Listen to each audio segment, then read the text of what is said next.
Que a graça, a paz, a misericórdia e o amor do nosso Pai Celestial estejam sobre nós. Em nome de Jesus, que assim seja. Vamos abrir a palavra de Deus em Daniel capítulo 8, o verso 13 e o verso 14. Antes de fazermos a leitura, vamos fazer uma oração. Então coloque a sua mão sobre a Bíblia e oremos. Nosso Criador, nosso Deus, em nome do Teu Filho Jesus, nosso Salvador e Senhor, nos aproximamos de Ti pela fé, diante do Teu trono de graça, de amor, de justiça, de misericórdia, para rogar ao Senhor a bênção da iluminação do Espírito Santo. Que o Espírito Santo nos ilumine, nos oriente, nos ensine, nos eduque na justiça, para que possamos reconhecer, por meio da Tua palavra, a Tua grandeza, o Teu poder, a Tua majestade, e que possamos glorificar, por meio da Tua palavra, apenas a Jesus, o Teu Filho. A Jesus seja toda a honra, toda a glória, todo o louvor. Ao nosso Senhor, ao nosso Salvador, aquele que nos ama e pelo seu sangue nos libertou dos nossos pecados, aquele que não se envergonha de nos chamar de irmãos, aquele que é o nosso sumo sacerdote no teu santuário.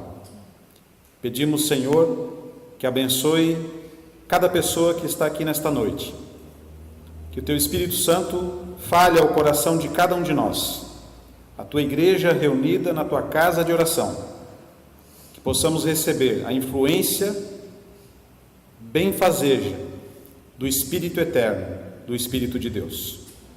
Em nome de Jesus pedimos estas bênçãos e te louvamos. Amém. Vamos ler o texto bíblico. Daniel capítulo 8, verso 13.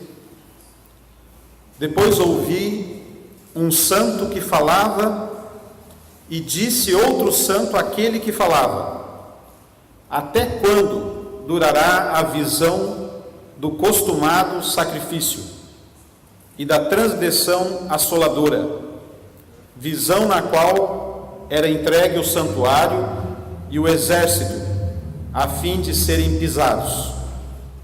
Verso 14. Ele me disse: até 2.300 tardes e manhãs, e o santuário será purificado. Deus e seu santuário. Esse é o tema de hoje. Nós vamos continuar no capítulo 8 de Daniel, uma segunda parte, falando mais especificamente sobre o santuário celestial. Porque é neste importante capítulo bíblico que nós somos levados até as realidades eternas, até o trono de Deus, a habitação de Deus. Os segredos das realidades celestiais estão revelados no capítulo 8 de Daniel. E entender o que isso significa para a nossa vida é fundamental para a nossa fé, para a nossa vida espiritual. O livro O Grande Conflito, no capítulo 23, o Espírito de Profecia fala sobre o santuário como o centro da nossa fé. A doutrina do santuário celestial é uma doutrina bíblica defendida pela Igreja Adventista do Sétimo Dia. Nenhuma outra igreja, nenhuma outra denominação defende a doutrina do santuário ou entende a obra de salvação como nós entendemos, conforme está na Bíblia e conforme a orientação de Deus no Espírito de Profecia. Então nós vamos fazer essa reflexão sobre o santuário celestial antes de entendermos como se cumpriu as 2.300 tardes e manhãs, antes de entendermos o cumprimento profético das 70 semanas, que falava sobre o Messias. É importante que nós entendamos que há uma verdade bíblica que defende a ideia de que Deus está no seu santuário e habita no seu santuário. O foco do capítulo 8, então, como nós falamos, está mesmo no santuário e nas suas atividades. ou nas atividades que eram realizadas diariamente no santuário terrestre, que era um tipo do santuário celeste, que é o antítipo. Era uma cópia daquilo que Deus havia revelado para Moisés. Então, neste capítulo, nós somos, como eu disse, levados até as realidades eternas. A primeira coisa que nós temos que entender no capítulo 8 de Daniel é o significado do sacrifício diário e da abominação desoladora. Como diz no verso 13: depois ouvi um santo que falava e disse outro santo àquele que falava: até quando durará a visão do costumado ou do contínuo sacrifício e da transgressão ou da abominação desoladora ou da transgressão assoladora, conforme algumas traduções, visão na qual era entregue o santuário e o exército a fim de serem pisados. Então, duas expressões nós vamos procurar entender nesse momento: o que é o sacrifício diário, contínuo, e o que é a abominação desoladora. O texto bíblico no original não contém aqui, quando se refere ao sacrifício contínuo, a palavra sacrifício. Na realidade, só menciona o contínuo, usa essa expressão. E a palavra que aparece ali em hebraico é a palavra tamid. Tamid significa contínuo, ou no sentido de periódico, aquilo que é realizado com frequência, ou diariamente. Então, nós chegamos à seguinte conclusão aqui no verso 13, quando fala do sacrifício contínuo, ou do sacrifício diário, que está se referindo a todo o ritual do santuário, e não apenas aos sacrifícios que eram realizados ali. O que envolvia o ritual do santuário? Envolvia os sacrifícios diários, como está lá em Números 28, 1 a 4, envolvia os móveis do santuário no lugar santo, o candelabro, o pão da mesa, o altar de incenso, como está revelado lá em Levítico 24, 1 a 4, Levítico 24, 5 a 9 e Êxodo 30, 1 a 8. E também envolvia as vestes sacerdotais, a roupa de Arão, Êxodo 28, 29 a 30. Então, quando fala aqui do contínuo, fala de toda a atividade que era realizada dentro do santuário, e não apenas aos sacrifícios que eram realizados ali. E o texto diz que o chifre pequeno, que nós vimos já no domingo passado, o chifre pequeno, ele interferiria no sacrifício diário e lançaria por terra o lugar do seu santuário. Então, no capítulo 8, nós já estudamos essa profecia, que o chifre pequeno se refere aqui a um poder político e religioso, que na Idade Média estava representado pelo Vaticano, pela Igreja Católica Apostólica Romana, representado esse poder na figura do Papa. E o texto diz que esse chifre pequeno, então, ele interferiria no sacrifício diário. De alguma maneira, ele iria interferir nesse ritual ou nos rituais do santuário. Então, a palavra tamid, que aparece aqui, se refere a todo o serviço que era executado no lugar santo, que era chamado tamid, e também era chamado de contínuo sacrifício. E o lugar santo estava ligado ao perdão dos pecados. Então, o sacerdote, ele sacrificava todos os dias um holocausto e levava parte do sangue do sacrifício para dentro do santuário, e simbolicamente era transferido o pecado do pecador para o santuário. Então, esse ritual do santuário acontecia no santuário terrestre todos os dias. Mas a pergunta que nós temos que fazer é: como o chifre pequeno, como esse poder político e religioso, representado por Roma nas suas duas fases, Roma imperial e Roma papal, como esse chifre pequeno poderia interferir no trabalho do santuário? Então, a pergunta que nós temos que fazer é essa: como esse poder interferiria no trabalho do santuário? Porque na Idade Média, de 538 a 1798, que foi esse período de supremacia papal dos 1260 anos proféticos que nós já estudamos, não havia mais um santuário terrestre. porque o santuário, o templo de Jerusalém, havia sido destruído no ano 70 depois de Cristo pelo exército romano, pelos romanos. Então não havia mais santuário na terra. E o texto está dizendo aqui que esse chifre pequeno, esse poder político e religioso, de certa forma interferiria no trabalho que era realizado no santuário. Então não podia estar se referindo aqui ao santuário terrestre. Mas então, qual santuário está se referindo aqui o texto? E a pergunta é essa: como que o chifre pequeno poderia interferir então no trabalho do santuário? De que maneira?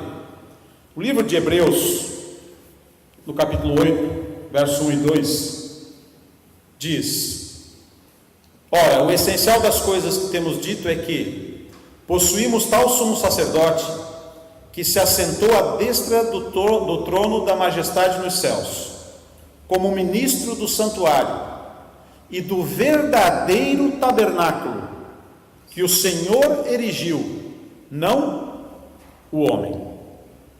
Aqui fica claro que há um santuário celestial que o próprio Deus erigiu, e que nesse santuário celestial Jesus ministra em nosso favor. Ele está à destra, à direita do trono da majestade nos céus, está à direita de Deus Pai, ministrando em nosso favor nesse santuário celestial que o Senhor erigiu e não o homem. Então o chifre pequeno não poderia, na Idade Média, poder político e religioso representado ali pelo chifre pequeno, não poderia estar lutando contra um santuário terrestre, porque não existia mais santuário terrestre desde o ano 70 depois de Cristo. Então ele só poderia estar lutando contra o próprio Deus, ou contra a verdade bíblica do santuário celestial, impedindo as pessoas de conhecer essa verdade e se colocando no lugar de Deus, interferindo no trabalho de Jesus, no trabalho de mediação sumo sacerdotal de Jesus, ao ensinar uma doutrina errada, ao levar as pessoas a acreditar que, por exemplo, o Papa ou os padres poderiam perdoar os pecados e que os santos poderiam mediar as bênçãos celestiais aqui na terra, tirando o foco de Jesus. E foi isso que foi feito pelo chifre pequeno no período de 1260 anos proféticos descritos ali em Daniel, que culminaram, que foram do ano de 538 a 1798, desde a ascensão da supremacia papal até o aprisionamento do Papa Pio VI. Nós percebemos então a verdade bíblica de que há um santuário no céu e que quem erigiu esse santuário, conforme diz a Bíblia, é o próprio Deus. Nós podemos dizer que é a habitação de Deus, noutra dimensão que não a nossa, noutra realidade que não a nossa, não numa realidade física e material, mas numa realidade espiritual.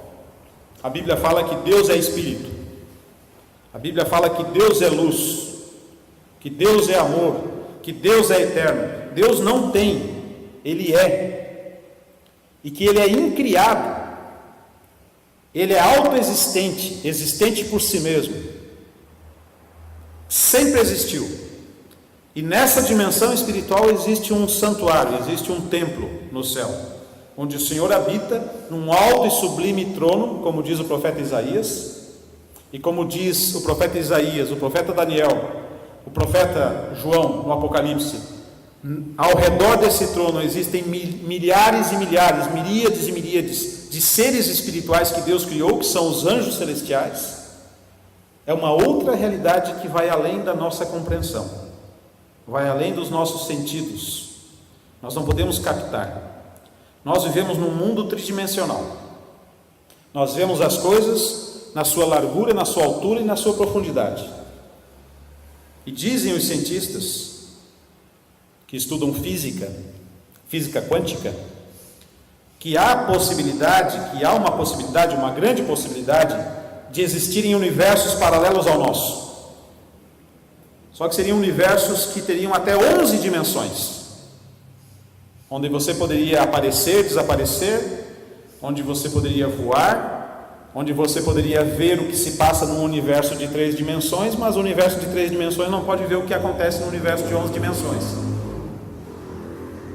seria esse o universo onde Deus habita? Eu acredito que o universo que Deus habita é de dimensões infinitas. Não há impossível para Ele. Ele é o autor de tudo, o criador de tudo, a origem de tudo. Então nós vemos que o próprio Deus erigiu esse santuário. Jesus Cristo é o sumo sacerdote desse santuário, diz lá no livro de Hebreus. Deus mesmo, quando pediu para que Moisés construísse o santuário no deserto, deu a seguinte orientação para Moisés, Êxodo 25, 8 e 9: E me fareis um santuário, para que eu possa habitar no meio deles, segundo tudo que eu te mostrar, para modelo do tabernáculo, e para modelo de todos os seus móveis, assim mesmo o fareis. Deus estava dando um modelo, um exemplo do que devia ser feito na terra, uma cópia. O santuário terrestre era uma cópia do santuário celeste. Nós não sabemos se exatamente é nas mesmas dimensões ou proporções ou móveis. Eu acredito que não. Eu acredito que Deus deu um modelo para que o povo de Israel pudesse entender como Deus atua por meio do seu santuário, como Ele perdoa os pecados por meio do seu santuário. O santuário era o centro da fé israelita. Se tirasse o santuário dos israelitas, eles perdiam a sua fé, perdiam a razão de ser. Se tirarmos a doutrina do santuário, da Bíblia, do Espírito de profecia e da nossa crença como igreja adventista do sétimo dia, nós perdemos a nossa razão de ser. É o centro da nossa fé. Jesus está lá, intercedendo por nós. Apocalipse 11, 19 também revela a grande verdade de que existe um santuário no céu. O que João viu? O apóstolo João: abriu-se então o santuário de Deus que se acha no céu, e foi vista a arca da aliança no seu santuário. E sobrevieram relâmpagos, vozes, trovões, terremoto e grande saraivada. Apocalipse 11, 19. O que João viu no céu? Ele viu o santuário de Deus, ele viu a arca da aliança, que está onde? No seu santuário. A arca da aliança é a arca com os 10 mandamentos. Nós não sabemos se Deus levou a arca dos 10 mandamentos para o céu, ou se a arca dos 10 mandamentos na terra é uma cópia daquela que existe no céu. Mas a lei de Deus é eterna, porque dentro da arca estava o quê? Os 10 mandamentos, a lei de Deus, como está escrita onde? Em Êxodo capítulo 20 e Deuteronômio capítulo 5. A lei de Deus é a base do seu governo, no céu e na terra. E olha só que impressionante, João viu o templo de Deus no céu, o santuário de Deus. Então o santuário terrestre, que foi construído aqui pelo povo de Israel, era uma cópia do santuário celeste e devia ensinar verdades a respeito do santuário celestial e da doutrina da salvação, da obra de salvação que Deus desejava fazer com o povo de Israel. O livro de Hebreus, ele é muito importante para nós entendermos a doutrina do santuário e a obra de Jesus como nosso sumo sacerdote. Eu gosto demais do livro de Hebreus.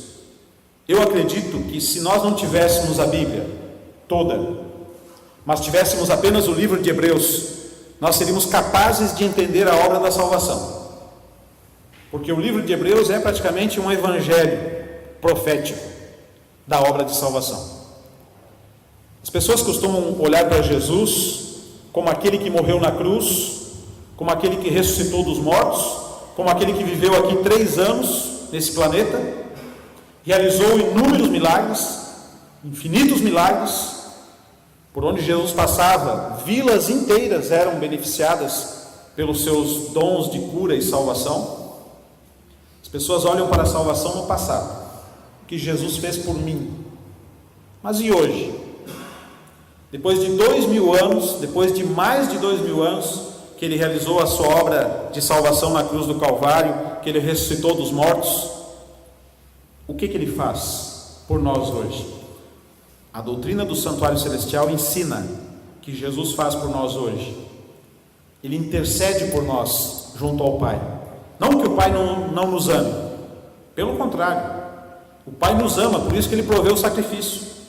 Jesus é hoje no santuário celestial o nosso sacrifício, aquele que se sacrificou por nós, e Ele é também o nosso advogado, Ele é nosso irmão, Ele é nosso sumo sacerdote, e é o nosso Deus, o nosso Criador, é o nosso representante legal diante de Deus Pai, o Deus eterno, o Espírito eterno, porque Jesus leva sobre si a nossa humanidade, Ele é divino e humano, Ele representa a raça humana, e Ele é o representante legal de todo aquele que o declara como Salvador e Senhor. Hoje, o que Jesus faz por nós hoje? Fazer essa obra de salvação no santuário, mas não é só intercessão, faz também juízo.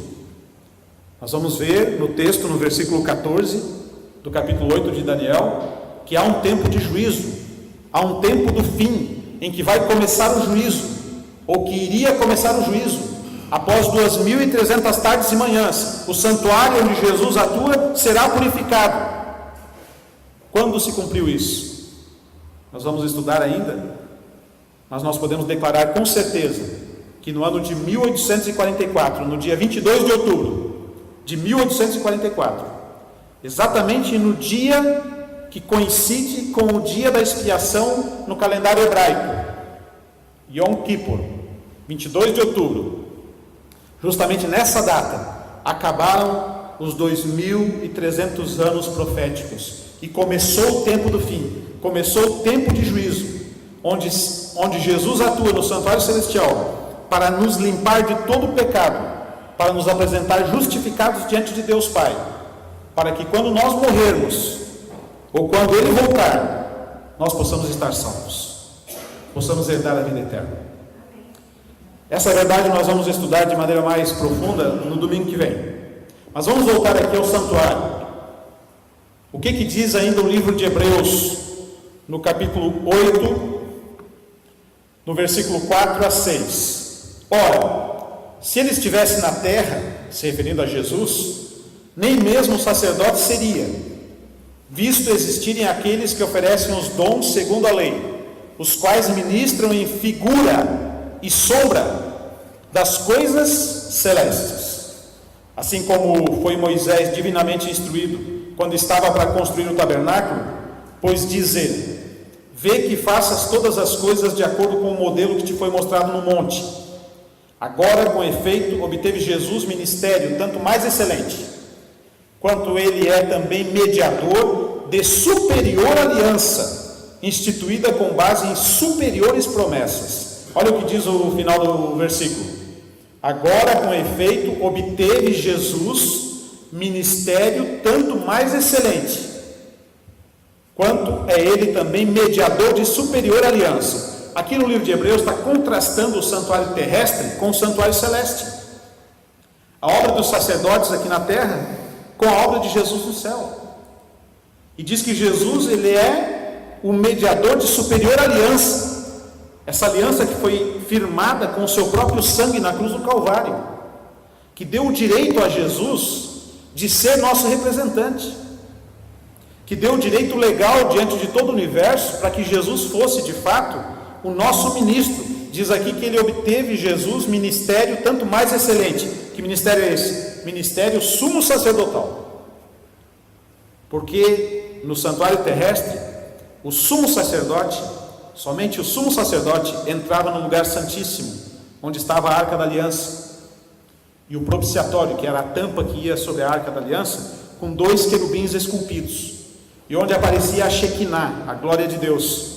Uma vez no ano o sumo sacerdote entrava ali, mas ele entrava com sangue de uma vítima, de um sacrifício, de um animal, para fazer expiação, para fazer o perdão, a purificação do santuário. Jesus é o nosso sumo sacerdote no céu, é aquele que está fazendo a expiação dos nossos pecados, é aquele que está nos vindicando diante de Deus, nos dando vida diante de Deus, e o direito de estar na presença de Deus eternamente. Sem essa obra de Jesus no céu, em nosso favor, nós estaríamos acreditando num fato histórico apenas, alguma coisa que aconteceu no passado em relação à sua morte na cruz. Os benefícios da sua morte na cruz, do seu sacrifício, são aplicados hoje no santuário celestial.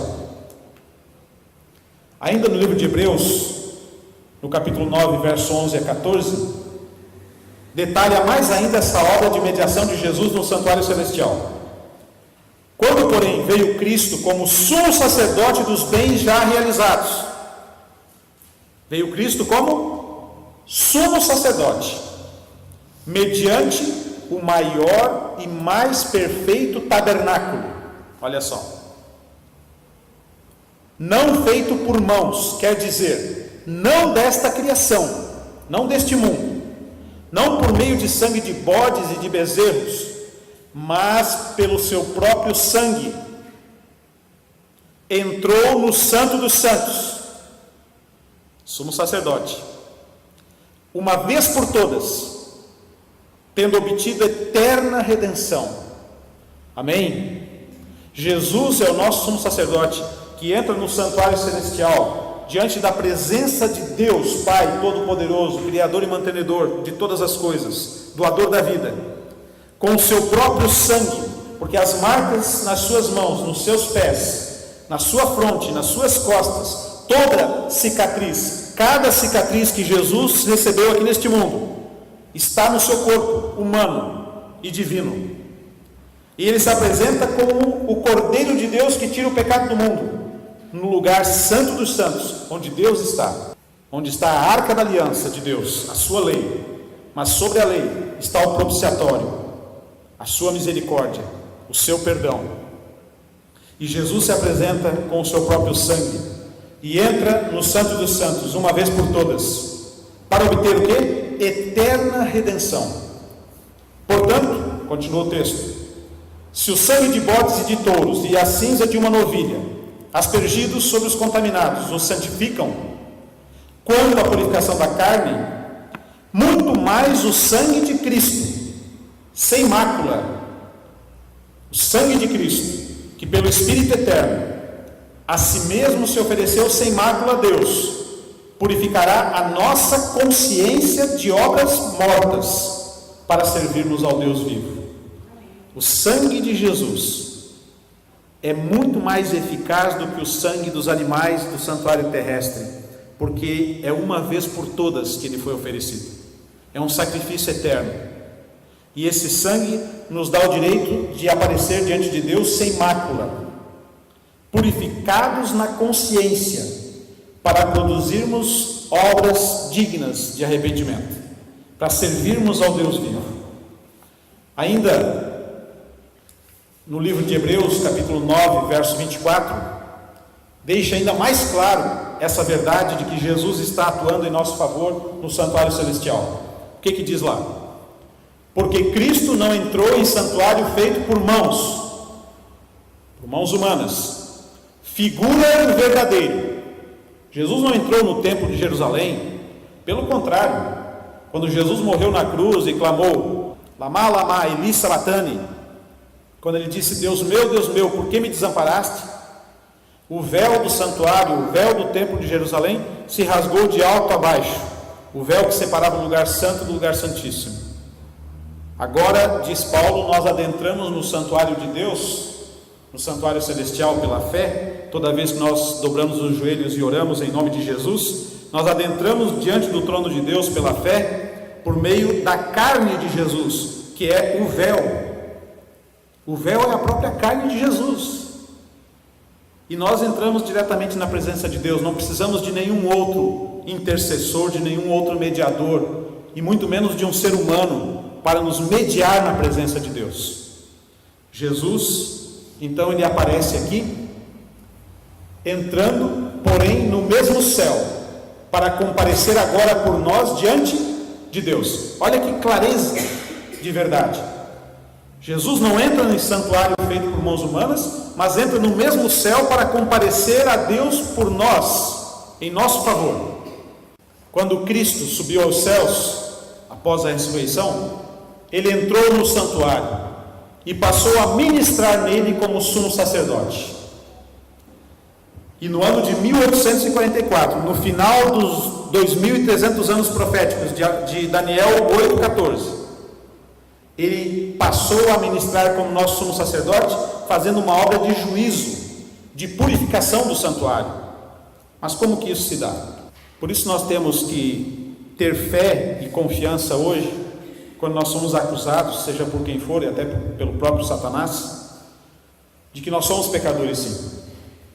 Mas diz a Bíblia que se confessarmos os nossos pecados, Ele, Jesus, nosso sumo sacerdote, é fiel e justo para nos perdoar os pecados e nos purificar de toda injustiça. Meus filhinhos, estas coisas vos escrevo para que não pequeis. E se alguém pecar, temos um advogado para com o Pai, Jesus Cristo, o justo. 1 João 2, verso 1. Então, conforme a profecia predizia, diz ali que houve, porém, uma interferência, no trabalho que Cristo realiza no santuário. E essa interferência foi feita pelo chifre pequeno. Mas como que se deu essa interferência? Conforme a profecia predizia, como que isso era possível? Há uma doutrina católica apostólica romana que limita o trabalho de Cristo, a chamada confissão auricular, oficializada pela Igreja no Concílio de Latrão em 1215, mas já usada vastamente anteriormente. A doutrina da confissão auricular faz as pessoas confessarem seus pecados para quem? Para outros seres humanos e não a Cristo. Desta forma, a Igreja usurpa a autoridade de Cristo, que pertence somente a Ele, de perdoar pecados. Isso aconteceu muito na Idade Média, onde as pessoas desconheciam a Bíblia, porque a Bíblia era escrita em latim, as pessoas eram analfabetas, e elas acreditavam em tudo que a Igreja dizia. E depois, quando Martim Lutero começou a Reforma Protestante, em 1517, as coisas começaram a ficar mais claras. E depois, quando o livro de Daniel começou a ser estudado por volta de 1800, as coisas ficaram mais claras ainda. E veio à tona a verdade da doutrina do santuário, de que Jesus está diante de Deus como nosso representante legal e que nós não dependemos de nenhum ser humano para perdoar os nossos pecados. Mas ainda hoje, o chifre pequeno, esse poder político e religioso, que é Roma papal, ainda alega ter o poder de perdoar os pecados das pessoas. Mas a Bíblia diz claramente que há só um mediador, porque há um só Deus, e um só mediador entre Deus e os homens, Jesus Cristo, homem. Jesus Cristo, homem e divino. Ele é o nosso mediador, Ele é o único mediador entre Deus e os homens. Jesus mesmo disse: ninguém vai ao Pai senão por mim. Mas o chifre pequeno, esse poder político e religioso, representado por Roma papal, ensina que as pessoas podem recorrer a santos, a pessoas que morreram, pecadores que morreram, para receber bênçãos, para receber o perdão dos seus pecados, e até mesmo recorrer à mãe de Jesus, a Virgem Maria, que foi entronizada como se fosse um membro da Trindade, da divindade, venerada e adorada, como alguém que é capaz de interceder por nós. É dessa maneira que o chifre pequeno interferiu na obra de Jesus no santuário celestial. Mas a Bíblia está aqui, a verdade está aqui no livro de Daniel, a verdade está aqui no livro de Hebreus, de que o nosso único mediador, nosso único intercessor, nosso único sumo sacerdote é Jesus Cristo. E a Ele seja toda a honra, toda a glória eternamente. A ninguém na face da terra Deus concedeu autoridade para perdoar pecados.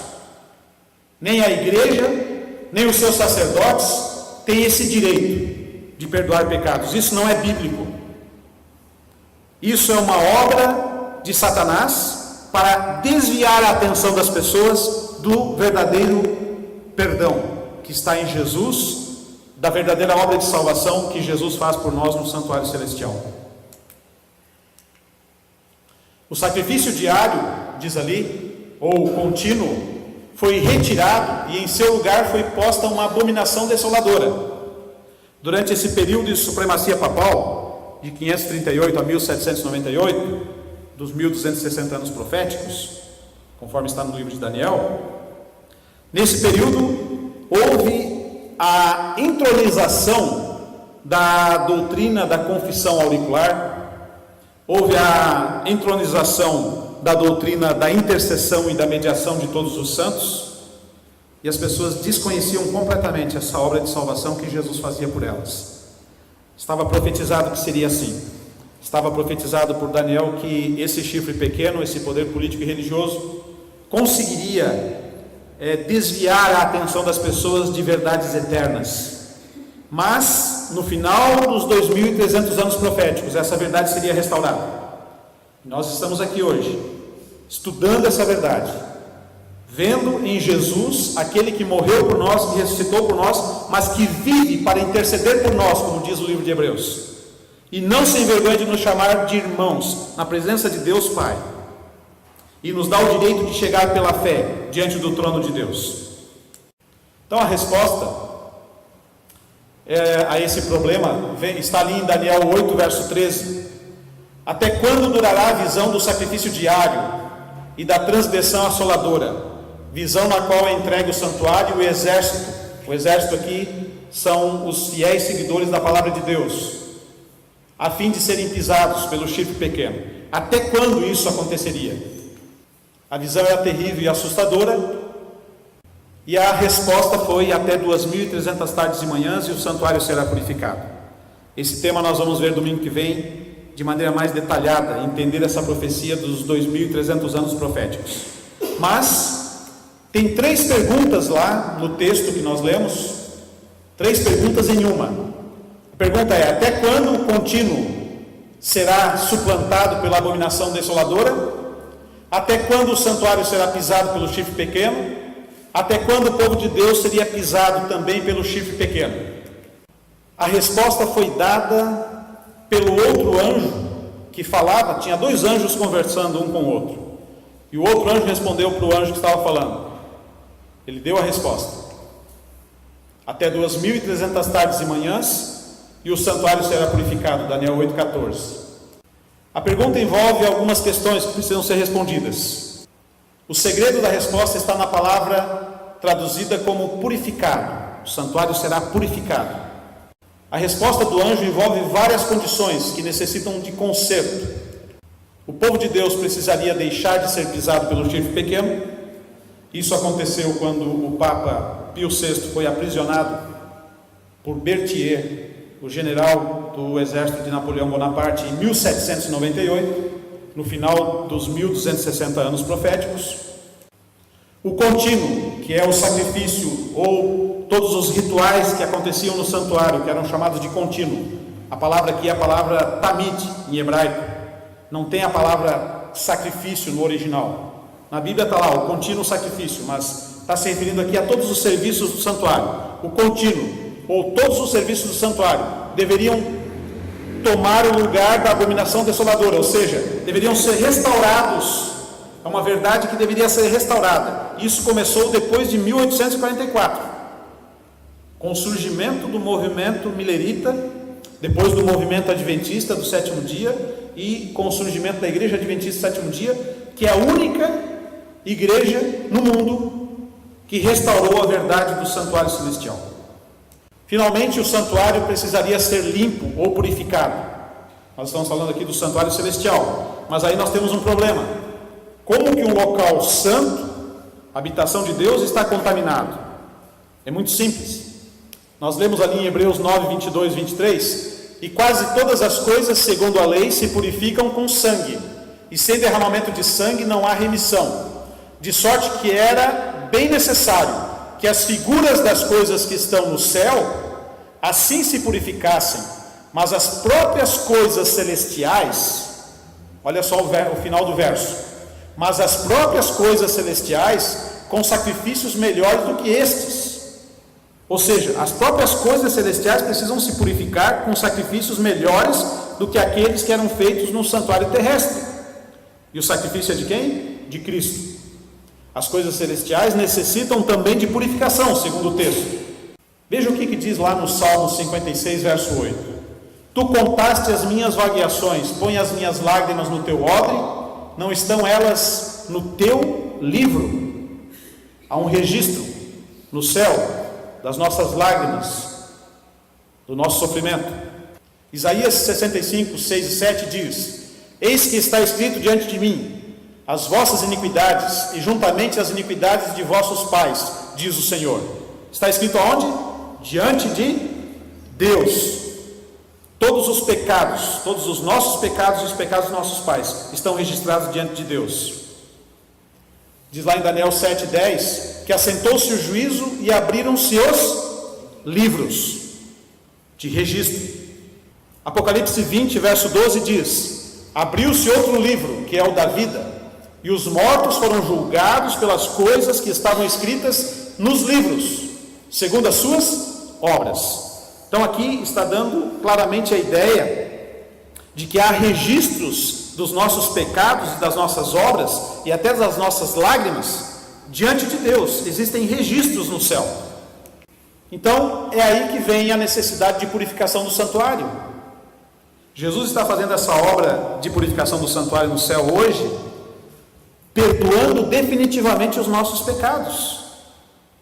Quando Jesus te perdoa, quando Jesus me perdoa, é um perdão definitivo, eterno, que nos dá o direito à vida eterna.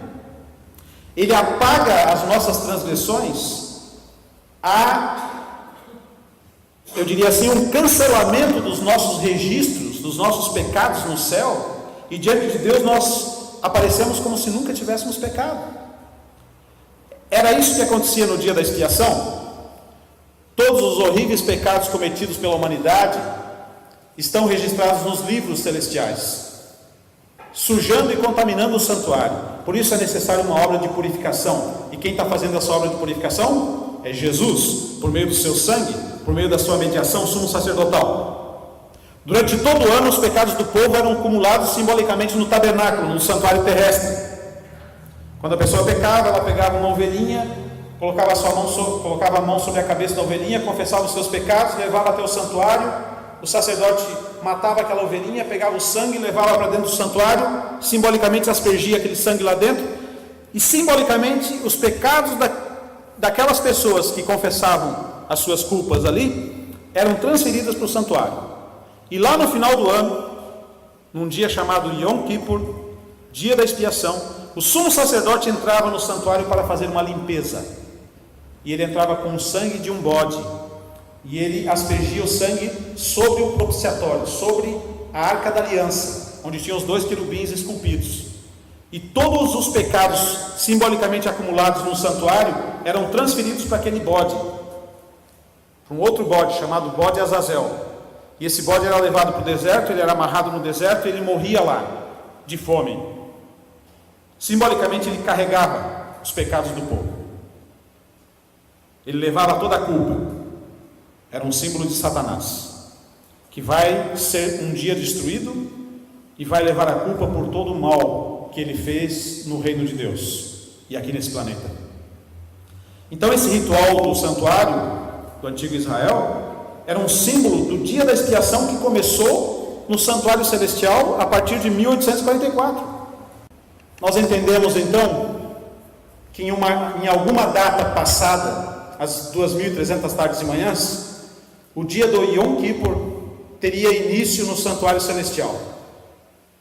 E esse dia coincidiu com o dia da expiação judaica, 22 de outubro de 1844, no final das 2.300 tardes e manhãs, que nós vamos estudar domingo que vem.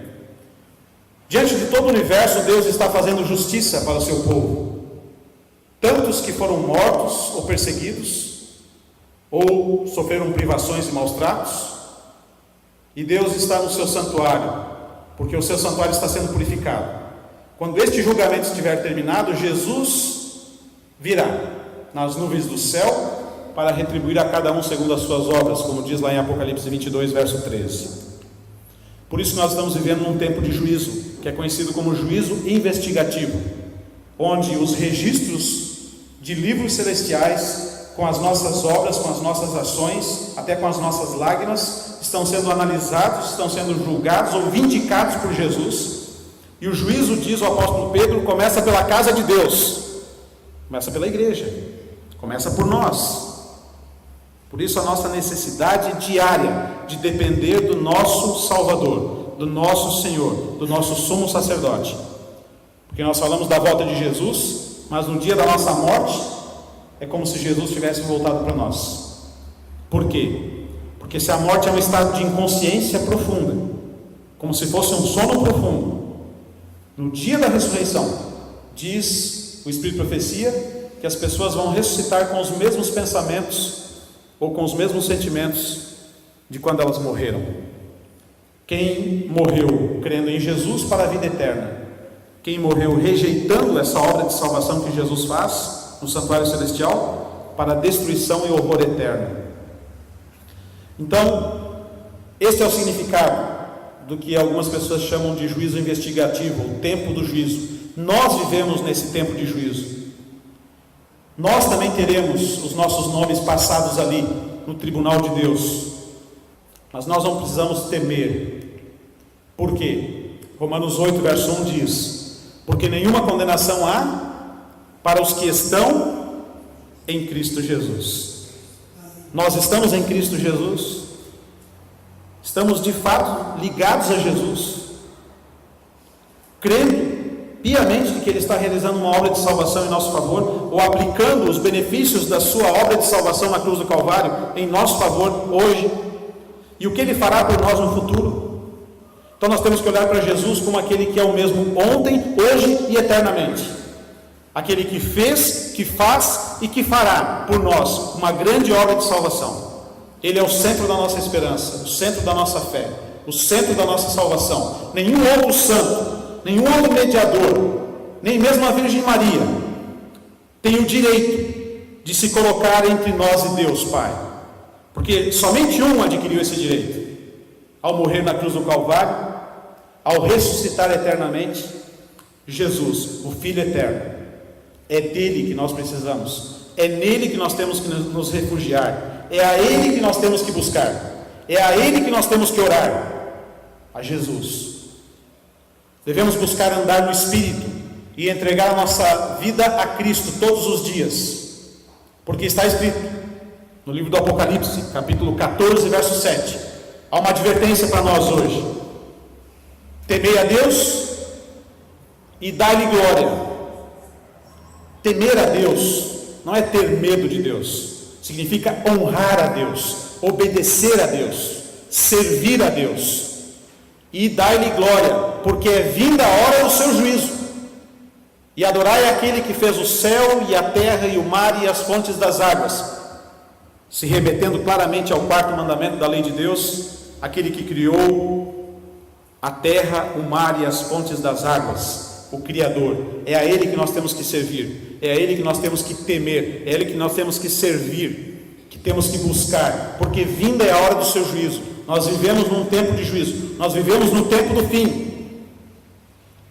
Que maravilhosa mensagem de esperança nós temos em Jesus Cristo, nosso amado Salvador, está diante do Pai, intercedendo por mim, intercedendo por você, e limpando a nossa vida de todos os pecados, definitivamente, nos dando o direito, pela sua graça, pelo seu sangue, pelo seu sacrifício, pelos seus méritos, nos dando o eterno direito de estarmos na presença de Deus um dia, e participarmos da adoração de milhares e milhares de anjos na presença de Deus um dia. 1 João 2, verso 1 diz: meus filhinhos, estas coisas vos escrevo para que não pequeis.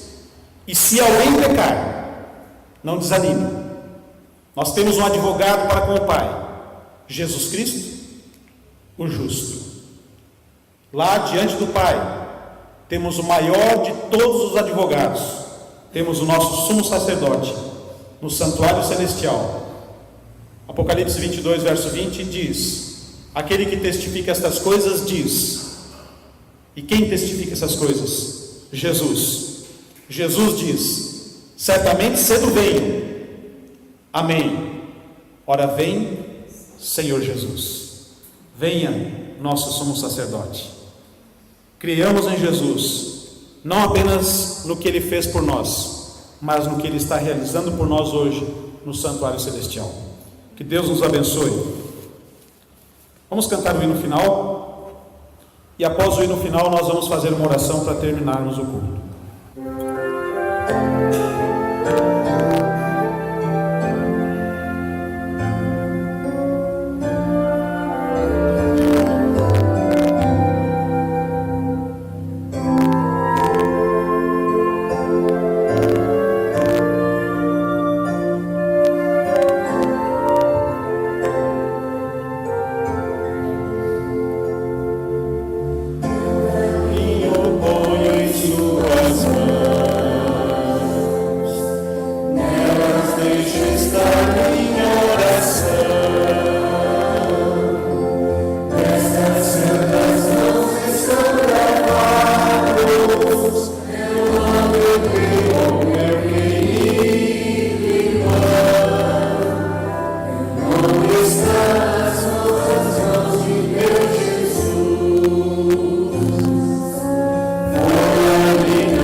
Intercede por nós diante de Deus Pai, e o nosso nome está gravado nas suas mãos.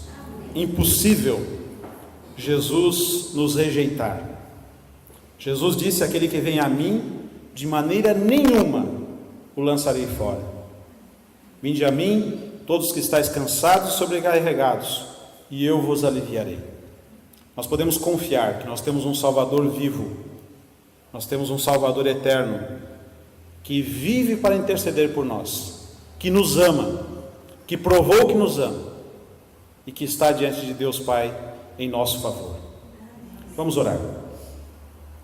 Pai nosso que estás nos céus, louvado seja o teu nome, Senhor. Louvado seja o nome de Jesus, louvado seja o nome do Espírito Santo, o Deus eterno, por tão grande amor, pelo sacrifício na cruz do Calvário, pela vitória de Jesus sobre o mal. Graças te damos, Pai eterno, pela ressurreição eterna de Jesus, o Filho da luz, o Filho de Deus, aquele que nos ama, aquele que provou que nos ama. Graças te damos, ó Pai, porque não há nenhuma condenação para aqueles que estão em Cristo, e nós estamos em Cristo. Nesse momento nos colocamos diante do Senhor para declarar a nossa fé, a nossa confiança e o nosso amor por Jesus, como nosso Salvador, como nosso Senhor, como nosso advogado, como nosso sumo sacerdote nas cortes celestiais. Declaramos a nossa fé em Jesus, como nosso sumo sacerdote, como aquele que vive para interceder por nós. Declaramos a nossa fé e a nossa confiança em Ti, Pai eterno, no Teu amor, em prover o sacrifício, em oferecer o Teu Filho ao mundo, revelando o Teu amor ao mundo, revelando o Teu amor a cada um de nós. Graças Te damos, ó Espírito Santo, pela Tua influência diária, pela Tua luz, pela Tua iluminação, por nos conduzir sempre para Jesus. Nós Te amamos, Senhor, Te amamos, Te louvamos e Te exaltamos, e pedimos que nos livre da condenação eterna. Aceite a nossa vida, aceite a nossa fé. Declaramos, Senhor, a nossa estreita confiança no Teu poder salvador, e rejeitamos qualquer outro meio de mediação, qualquer outro meio de salvação que não seja Jesus. Nós entregamos a nossa vida a Cristo nesse momento e pedimos que, em nome de Jesus, o Senhor nos aceite, o Senhor nos justifique, o Senhor nos santifique, o Senhor nos perdoe, o Senhor venha morar e habitar em nós por meio do Espírito Santo. Pedimos estas bênçãos também sobre aqueles, ó Pai, que não estão aqui nesta noite, sobre aqueles que estão em casa, por alguma razão não puderam vir aqui. Que o Senhor tenha misericórdia, que o Senhor tenha misericórdia da Tua igreja, de toda a Tua igreja, que o Senhor reavive a Tua igreja, que o Senhor vivifique a Tua igreja, que o Senhor batize com o Espírito Santo a Tua igreja, para que possamos ter mais fé, mais ardor, mais fervor, mais zelo pelas coisas espirituais. Ajuda-nos a olhar para as coisas eternas e não para as coisas deste mundo, a olhar para Jesus, o autor e consumador da nossa fé. Livra-nos, ó Deus, de todo mal, liberta-nos, que o Senhor nos abençoe, que o Senhor nos abençoe e nos guarde, que o Senhor faça resplandecer o seu rosto sobre nós e tenha misericórdia de nós, que o Senhor sobre nós levante o seu rosto e nos dê a paz, em nome de Jesus. Amém.